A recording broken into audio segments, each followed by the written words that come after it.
Hi. So today I want to talk to you about failure because when in school, we're taught that failing is bad. You get an F and you must repeat the class or be held back. And it's like a no no, right? But in life and business, we must redefine failure. We must teach this to our kids. Failure is the necessary currency for success because without failure, you can't accomplish big things in life. Absence of failure in your life means that you're not daring greatly, that you're playing safe and you're just staying status quo. You're living a life of mediocrity by default. That's what that tells us. I learned from a coach long ago that most people fail ahead of time. For example, my older son, who is a senior in high school, is super duper smart. Every time we can invite an Ivy League or any college for that matter, or we get an invitation immediately. He gets super uncomfortable and says, "Oh, mom, there is no way I can get in. Oh my gosh, do you know how smart those kids are?" And I really, anger sort of kind of comes up for me. I ask why, and he answers that there's too many smart kids, that they are very selective. So he doesn't even want to apply because of fear of failing. So I have to really talk with him about, well, what's the worst that can happen? You don't get in. What does that mean? But it's the meaning we attach to the failure because we are not our failure, right?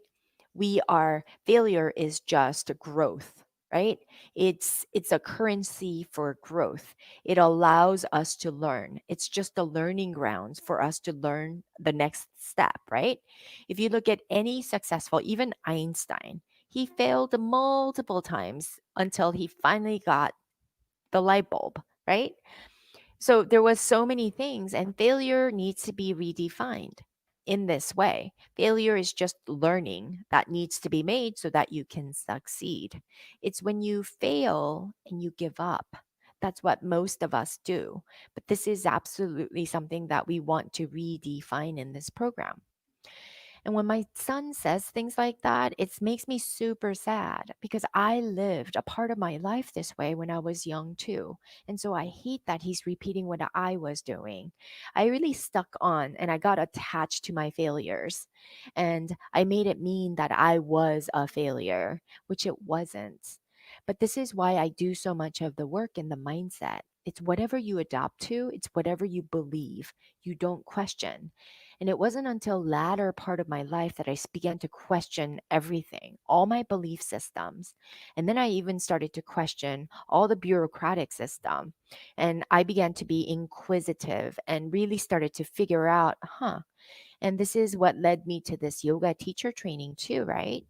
In my efforts to walk a linear path, stay in my lane is what I'm told when I got my bachelor's degree in psychology, master's in nutrition, doctorate in physical therapy, and certified through the Institute of Functional Medicine, taught Ashtanga yoga. Everybody wants you to stay in the lane. This is where I want to break down the barriers, and I'm attaching psychology to functional medicine.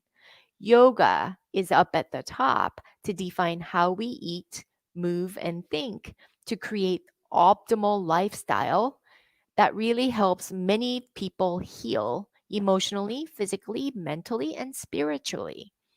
And that's what this is all about because it's only in breaking down the barriers that we can have breakthroughs when I mesh psychology with functional medicine with physical therapy with yoga, yoga and nutrition.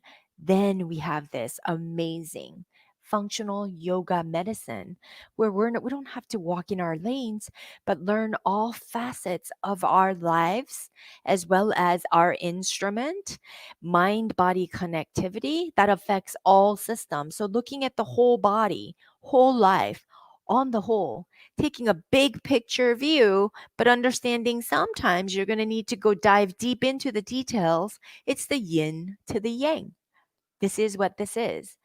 Because if you don't try, you'll never fail. Most people like the safety of mediocrity, staying status quo.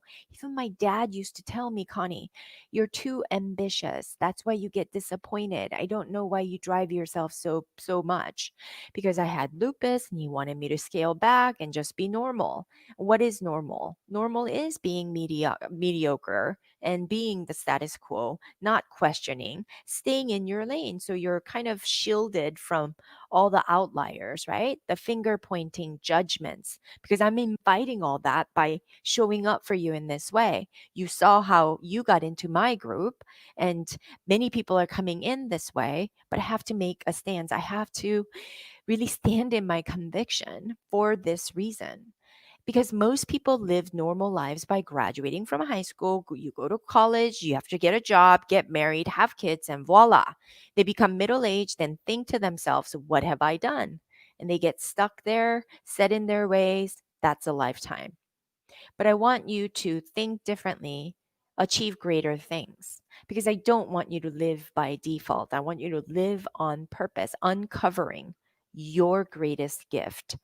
This world is full of people living average lives, as evidenced by the bell curve in statistics, right?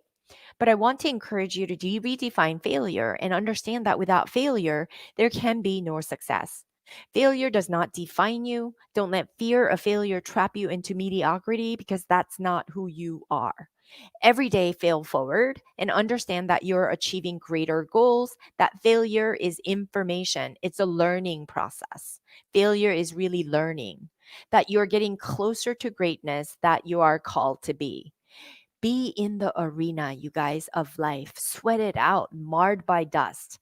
Think of this quote by Theodore Roosevelt. It really holds me when things get really tough, because it will. When going gets tough, because on the path to greatness, it'll be dark, lonely, and super hard. I'm here for you as your coach. I'm here for you as your mentor. But I want you to really remember this quote, because such are times that you must remember that you are called for greatness. So, this is what Theodore Roosevelt said. I hope this stays in your heart. It is not the critic who counts, not the man who points out how the strong man stumbles, or where the doer of deeds could have done them better.